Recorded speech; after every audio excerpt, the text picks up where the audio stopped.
Bonjour, Ospémat. Donc aujourd'hui, une introduction sur le chapitre fonction exponentielle. Cette introduction a pour but de vous montrer à quoi sert la fonction exponentielle. Vous savez que les fonctions servent à modéliser principalement le monde réel, hein, sinon on aurait. Enfin, c'est vraiment un intérêt des fonctions, c'est de modéliser le réel.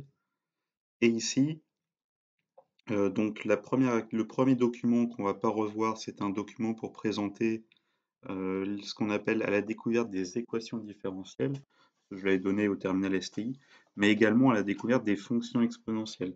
Donc le groupe 3, il faudra le lire, et pour le groupe 2, on l'avait lu ensemble, et donc on avait tracé ensemble ensuite la fonction qui décrit le tracé.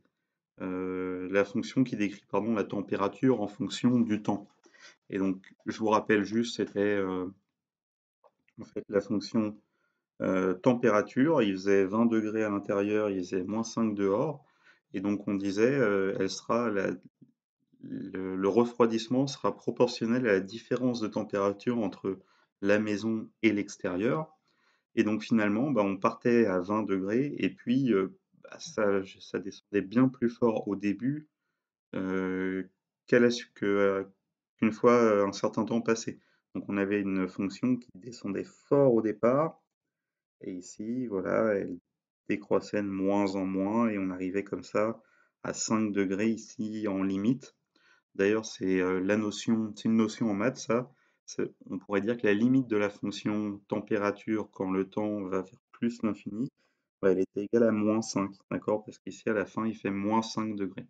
Donc ça, c'est la définition de limite d'une fonction que vous verrez en terminale spémat, tout comme les équations différentielles. Par contre, le pourquoi j'en parle alors que là, pour l'instant, je vous ai l'impression que c'est que de la terminale, parce que la fonction décrite, justement, cette fonction-là, c'est une fonction exponentielle. D'accord? C'est une fonction exponentielle.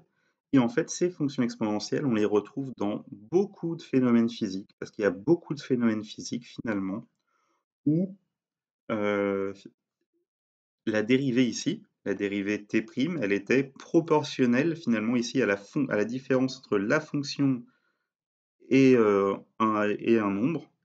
Mais alors, de manière générale, ça donne une fonction exponentielle en solution.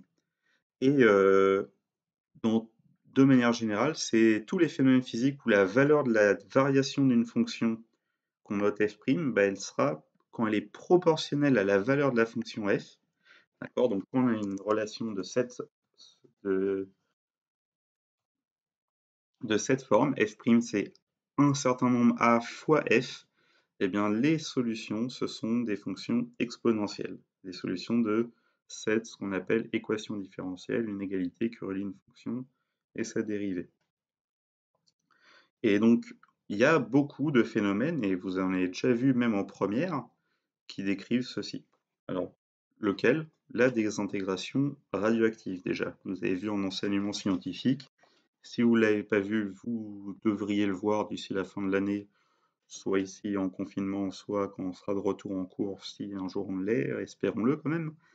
Et donc, pourquoi ici c'est à peu près le même cas, où on a une variation proportionnelle à la valeur de la fonction? Parce que chaque atome radioactif, vous savez qu'il y a une certaine probabilité de se désintégrer par unité de temps.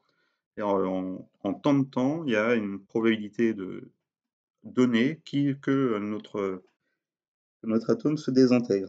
Donc si je vous dis maintenant on n'a plus un atome mais 50, bah, il y a combien de nombre de désintégrations qu'on aura en plus en moyenne? Ce sera 50 fois plus. D'accord? En fait, le nombre de désintégrations d'atomes par unité de temps, il va être proportionnel au nombre d'atomes radioactifs. Et donc, comment on peut traduire ça mathématiquement? Le nombre de désintégrations par unité de temps.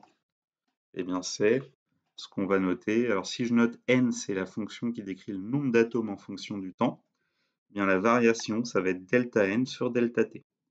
D'accord? C'est la variation du nombre d'atomes delta n divisé par la variation de temps delta t.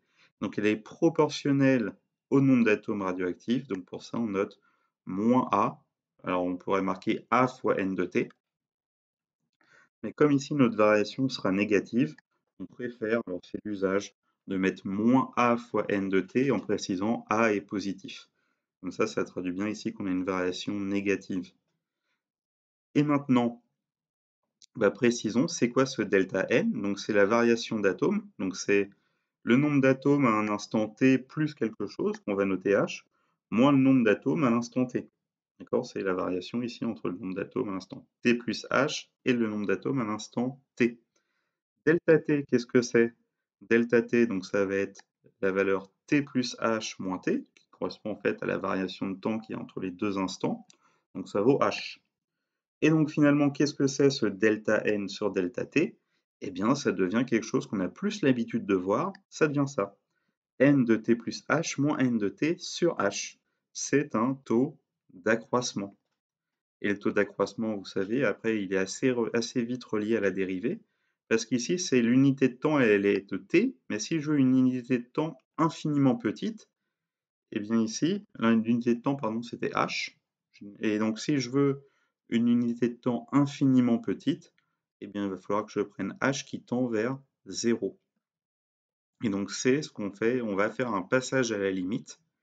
Et donc, quand h tend vers 0, j'obtiens donc la limite, quand h tend vers 0, de n de t plus h moins n de t, le tout sur h, ce qui me donne le nombre dérivé de la fonction n à l'instant t. Hein, c'est comme le f de x plus h moins f de x sur h, ça donne f' de x. Le nombre dérivé de f en x, et bien là, c'est le nombre dérivé de n en t. Et il est aussi égal à moins a fois n de t. D'accord? Parce que ici, cette quantité-là ne dépend pas de h. Quand on passe à la limite, en fait, on pourra écrire c'est la limite ici à gauche et je passe à la limite à droite. Et ici, la limite de moins a fois n de t reste moins a fois n de t. Donc on a finalement cette égalité-là, n' de t égale moins a fois n de t. Et donc on retombe à nouveau dans un exemple de phénomène où la valeur de variation d'une fonction, n', elle est proportionnelle à la valeur de la fonction. C'est moins a fois n de t. A, c'est une constante. D'ailleurs, c'est ce qui décrit à quel point l'atome se désintègre vite ou non en fonction du temps. Alors, petite remarque, cette notation qu'on a l'habitude d'écrire la limite quand h tend vers 0 de n de t plus h moins n de t sur h, les physiciens, ils aiment bien passer de ça, delta n sur delta t, qui correspond à une variation de fonction en un certain temps, à dn sur dt, où ici c'est la même chose, sauf que on parle d'une variation infinitésimale. Donc on parle du taux de variation, on passe d'une taux de variation, delta n sur delta t, au nombre dérivé dn sur dt. Et donc ça, c'est les notations qui sont plus utilisées en physique. Maintenant, donc on a cette relation, n' de t égale moins a n de t, et comme c'est vrai pour tout instant t, on peut décrire que la fonction n', elle est égale à moins a fois la fonction n. Là, on passe du local au global au niveau de la dérivée. Et si je vous dis de tracer une allure qui décrit le nombre d'atomes radioactifs de, par exemple, carbone 14 en fonction du temps, donc à quoi ça ressemblera? Là, c'est à vous de la faire. Vous avez une certaine quantité d'atomes radioactifs au tout début qui est notée N0, et donc il faut, là c'est le temps qui s'écoule. Alors j'ai pas mis d'unité parce que sinon il faudrait regarder précisément les valeurs. Au moins ici on ne s'embête pas, l'idée c'est juste d'avoir l'allure. Et vous faites pause et vous tracez l'allure. Bon, j'espère que vous avez fait pause. Donc l'allure, ce sera quelque chose à peu près comme la fonction ici, hein. Là, on partait de 20, et puis on allait ici vers moins 5 degrés. Et donc là, de la même façon, on part de N0, et puis on va décroître très fortement au départ parce qu'il y a beaucoup d'atomes, et moins il y en a, et moins il y a de désintégration, et donc moins ça baisse vite. Ça baisse toujours, mais de moins en moins vite. Et comme ça, on va se rapprocher de 0 sur un temps infini. Et alors, on peut le faire aussi en version GeoGebra, par exemple. Donc là, j'ai refait la même chose, avec ici, alors, 100 atomes au départ. 100 atomes, c'est assez peu, hein, c'est même très très peu. Et donc, chaque atome, en une unité de temps, ici, l'unité de temps, c'est modélisé par un tirage. Alors, c'est pas moi qui l'ai fait, c'était un document ressources. Et donc, en un tirage, vous avez une probabilité de désintégration de 0,16. ça fait un sixième. Donc en fait, c'est un peu comme si on lançait un dé. Il y avait une chance sur 6 que votre atome se désintègre. Vous faites un lancer de dés pour les 100 atomes, vous comptez le nombre de 6, s'il y en a ici, il y en a eu 16, ça, oui, il y en a eu 16, et donc 16 résultats qui font un 6, donc 16 atomes désintégrés, donc le total ça devient 84. Et vous recommencez avec le nombre d'atomes restants. Donc vous voyez, c'est ce qu'il y a là, hein, regardez. Les 1, ça veut dire que l'atome il a survécu, et quand il y a un 0, c'est-à-dire que l'atome, c'est-à-dire qu'au tirage, il a fait un 6 et donc il s'est désintégré. Alors du coup, premier tirage, vous avez un 0 ici. Celui-ci, il a survécu au premier tirage, l'atome numéro 9, mais pas au deuxième, etc., etc. Donc après, comme ça, on compte tous les atomes qui se désintègrent. Alors une petite observation qu'on peut faire, c'est que là, ça ressemble plus à une suite et pas à une fonction. Mais en fait, pourquoi? Et d'ailleurs, elle est moins régulière. Là, vous voyez, il y a quand même un petit saut. Puis si on s'amusait un peu à relancer, on pourrait se rendre compte, parce que là, elle était assez régulière, mine de rien. Là, regardez, par exemple ici, là, c'est très irrégulier. Alors pourquoi dans la vraie vie, on vous dit c'est plus votre fonction qui était la bonne et pas ces lancers-là?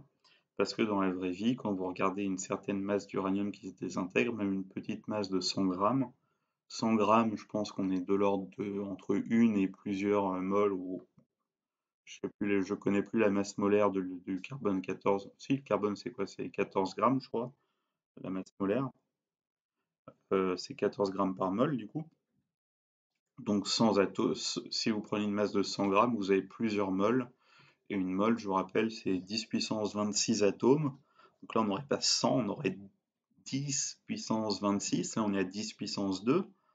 Et donc forcément, quand vous faites un énorme nombre de tirages, eh bien les petites comme ça, les petites variations qu'on peut observer sur un petit nombre d'atomes, on va plus les voir. On va vraiment conserver la valeur moyenne. Hein, on va avoir à chaque fois 85% de la valeur précédente parce qu'il y aura 15% d'atomes qui vont se désintégrer car il y a une probabilité de se désintégrer de 0,15. Cette valeur moyenne, ce sera ce qu'on appelle en maths l'espérance mathématique quand on parlera des variables aléatoires en probabilité. Donc ce sera le deuxième chapitre de probabilité de l'année.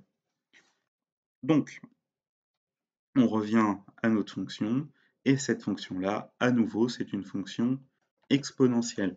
Dernier exemple, là on avait des exponentielles décroissantes, donc dernier exemple avec une exponentielle croissante, ou un exemple plus actuel, c'est la propagation de virus, on en avait déjà parlé avant, on va en reparler là plus précisément avec le Covid-19 du coup. Donc ici, quand vous regardez le nombre de personnes nouvellement infectées par unité de temps, eh bien, ce nombre de personnes, il est proportionnel au nombre de personnes qui sont infectées. Si vous avez 100 personnes infectées, elles vont contaminer plus que s'il n'y a qu'une seule personne qui l'était. D'accord? Et c'est pour ça qu'aujourd'hui, quand on regarde le nombre de nouveaux cas, il est en constante augmentation par rapport aux jours précédents. Donc ça, c'est encore une fois, on va voir que c'est lié aux fonctions exponentielles. Donc ici, pour le Covid-19, combien de personnes en moyenne une personne infecte? Alors pas par jour, hein, c'est plutôt sur toute la période où la personne est infectée.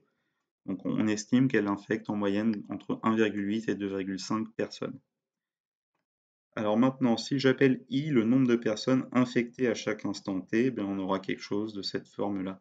Delta I sur delta t, le nombre de nouvelles personnes infectées, ben ce sera R0 fois I de t. Alors volontairement, je n'ai pas précisé ici l'unité de temps, justement parce que le R0, c'est sur une période globale d'infection de la personne. Bon, l'idée, c'est quand même de voir qu'avec ce raisonnement, on a cette relation-là. I', c'est R0 fois I. On verra plus précisément aussi que c'est pas tout à fait ça, parce que à un moment, la personne qui est infectée, elle l'est plus. Donc si on compte le nombre de personnes infectées, il faut la retirer aussi. Elle sera en moins dans le nombre de personnes infectées. Malgré ça, essayez d'imaginer à quoi ressemble la courbe décrivant le nombre de personnes infectées au cours du temps. Vous avez à nouveau ici une fonction que vous pouvez tracer. Donc au début, là, on va dire il y a un patient, qu'on appelle aussi le patient 0, ça on l'a beaucoup entendu aussi. Et donc après, comment ça évolue à partir du patient 0, le nombre de personnes infectées. Et je vous laisse faire pause, de toute façon, ça on l'a tous en tête.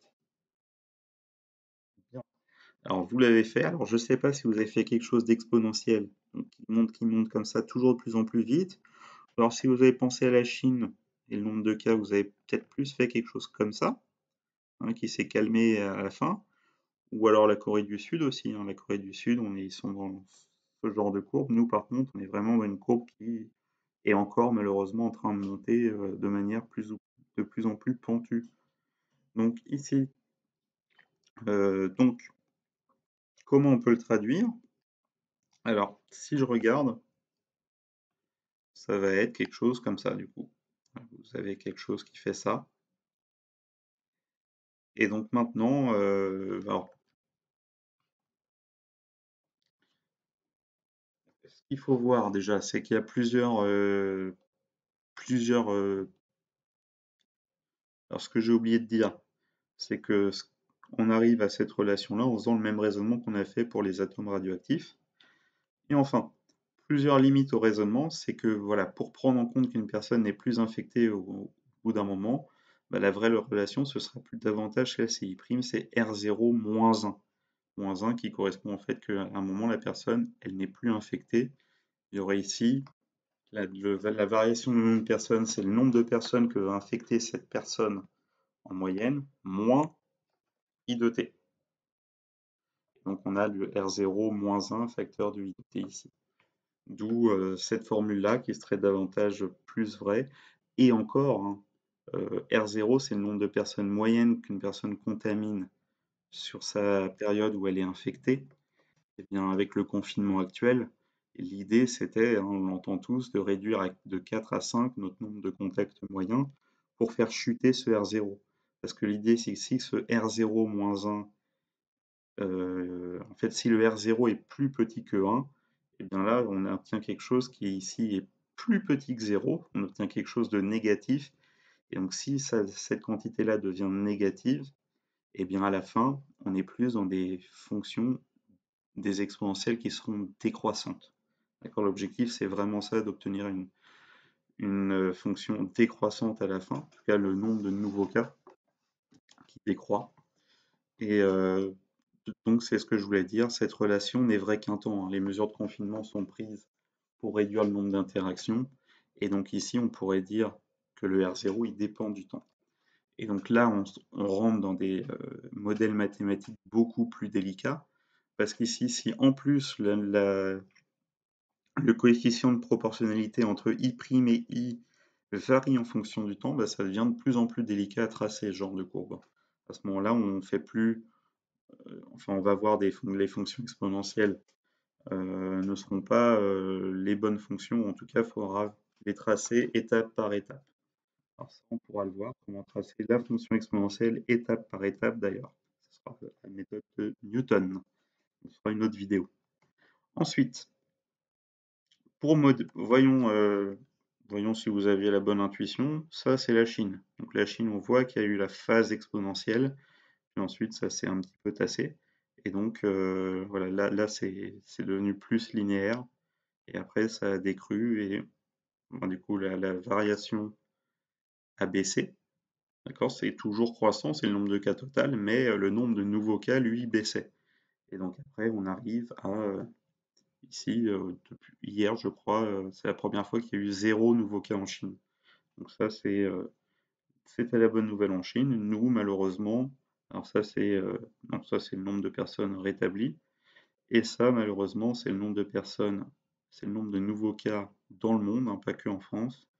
Mais du coup, vous voyez ici, on est encore dans une phase où à chaque fois, on a une dérivée qui augmente. En fait, le nombre de nouveaux cas est encore proportionnel au nombre de cas existants. On est encore dans la phase exponentielle. Juste pour vous montrer la Chine en comparaison. Vous voyez ici, on a mis quand même on a mis quoi? Un mois et demi pour rattraper le nombre de cas en Chine. Une fois qu'on l'a rattrapé, on a mis 1, 2, 4 jours pour le doubler, pour montrer à quel point la situation est quand même préoccupante dans le monde. Ensuite, pour revenir ici,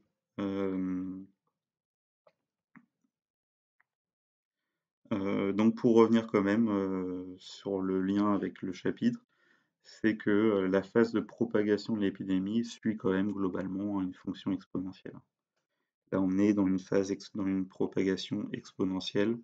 Donc ça, c'est une allure de fonction exponentielle. Et alors, qu'est-ce que ce sera la fonction exponentielle? Euh, Pas des types de fonctions exponentielles, mais la vraie fonction exponentielle, ce sera celle-ci. C'est fonction exponentielle.